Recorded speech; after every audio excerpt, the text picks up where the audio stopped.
I caught a bit of controversy recently when I was giving some tips on how to get lumber for free. Some people did not like what I said, and some even thought that I was going to get people arrested. In this video, I respond to the criticisms, make a few corrections, and talk about whether it really is possible to get lumber for free. So stick around.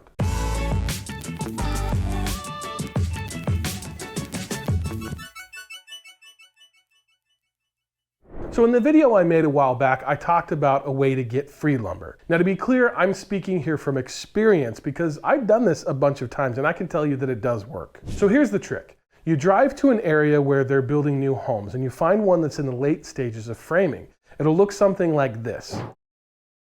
If you pick a home that looks like this, much of the lumber on site will still be used for the build and would not be available for you to take. But homes in the later stages of framing will have a lot of scrap lumber. Here's a house. It's got a ton of stuff in front of it. All that. So once you find a house like that, just head over and ask the workers which lumber pile is scrap and which you can take. The reason this works is because in most cases that lumber is going to be thrown away, like in the dumpster and taken to a landfill. And to me that is really just a huge shame. I just think about all the work that went into getting that lumber to where it is, the time that the trees were growing to maturity in the forest, the time and the effort that the loggers put in, the truck drivers, the mill workers, the retailers, everything. But some people did not like my suggestions, and here are some of the things that they said. Jay Russolo said, yeah, this is the worst advice ever. A few other people just said, terrible advice. And a lot of people said that I was going to get arrested myself or get other people arrested for doing this. They put you in jail right away.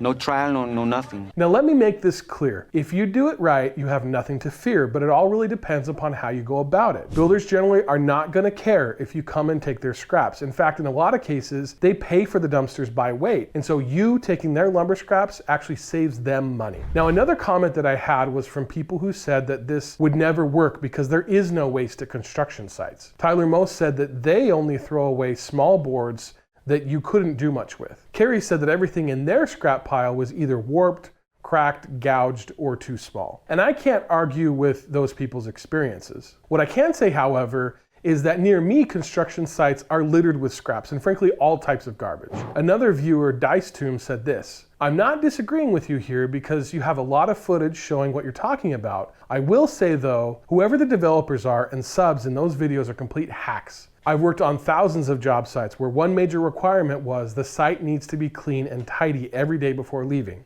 So it sounds like this can really vary from place to place, and in some locations, the framers will leave a ton of scrap in plain sight.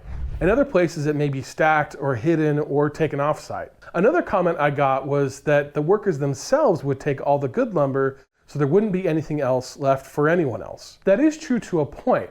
But the thing is that over time, there's so much waste that even if they were only taking the good stuff, they would run out of projects to work on and they'd run out of space to store the extra. Also, trying to resell the lumber takes time and effort, and some of the workers could even get in trouble for that if they thought that they were stealing it. So again, most of it goes to waste. Other people said that the workers would take the leftover lumber from one site to another so it isn't wasted. That has not been what I've seen at all. Unless there was a huge mistake in ordering and there was a ton left that they could use on another site, they'll most often just leave the extra. It takes effort to sort through it, to pack it up and transport it. It also takes space to store it if it's not going to be used right away. And all of that means time, and in building, time is money. And they're going to order a full load for the next house anyway, so what's the point? There was also a lot of really great advice in the comments, and I just gotta say here that this is actually one of the things I love about making these videos. There are so many great comments, and I learn a ton. So always check the comments. Either go and leave one of your own to share your opinion or experience,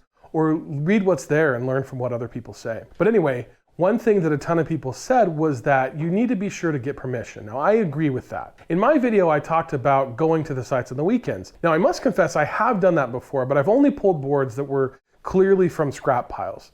But it is important to get permission, and you should probably avoid going after hours. There were some people that felt you would need to get permission from the project manager or the foreman or the general contractor or even the owner. And while that is ideal, they're not always around. In fact, they're rarely around. And in my opinion, the framers know what's scrap and they know what's not scrap. They know what they're going to use and what they're not going to use and what's going to be thrown out. So if they give you the green light to take a few boards that they know are going to go in the dumpster, then I think you're good. Now, if you're needing more than just a few boards here and there, then I think it would be really important to go to the higher ups and make sure that you have clear and perhaps even written permission to take large quantities. One viewer, Paladin, made this comment. He said that as a builder, he agreed with most everything I said, but you should avoid going to construction sites on the weekends. But he did say that if you have permission from the higher ups with a name and phone number, you could even park a trailer and fill it. Now, personally, I would never pull up a trailer like he's suggesting here, because I've really only used this hack for a few boards here and there for smaller projects. If I really need a large amount of lumber, then I'm just gonna go and buy it. The reason for that is while I call this a free lumber hack, it really isn't free. It takes time. It takes time to talk to people, to get permission, to load up, to remove nails. And that's exactly what this commenter, Commercial Forest, said. That said, it is still possible to get a lot of lumber if you're willing to take the time. One commenter said that he actually made up business cards and handed them out. So that way people will come to him when they're trying to get rid of lumber. And if you're willing to go through that kind of effort, there is a lot of lumber to be had. In general, the best advice is to not be an idiot about it. Be kind, be courteous, and don't ruin it for the rest of us. I got a really good comment from Patrick Wade who said this: as a builder, I never cared if someone came by and asked if they could have the scrap. I put a stop to it though when I came back to the site the next morning and found they had also helped themselves to half the unit of 2x4s and some plywood. I caught them the next evening and confronted him. He said, "Oh, I thought it was all scrap since it was still here." Really? So again, don't abuse the system. Don't ruin it for everyone else. In some other cases, the builder may be concerned with safety and may not want you on their site. Respect that. I generally also stick to smaller building sites and would not go to a huge apartment construction site, both for safety reasons and for the fact that they're probably much better at using their scraps when they're working on a large scale like that. It's easier to move it from one apartment to the next versus one building across town. Also make sure you wear PPE like gloves and watch out for nails. Don't lurk, don't look suspicious, and if someone tells you to get lost, respect that and move on to the next one. So to recap, yes, this works, and yes, you can do it to get free lumber. It does cost your time, and it does take some effort, and it can really pay off, but just don't be an idiot. Get permission and be kind. Now, I hope that you found this video interesting, and if you did, be sure to hit that like button and subscribe to my channel. You can check out the original video here, and also this video here about a company that's making wood from hemp. It's really interesting, so check that one out. Have a great day, and I'll see you in the next one.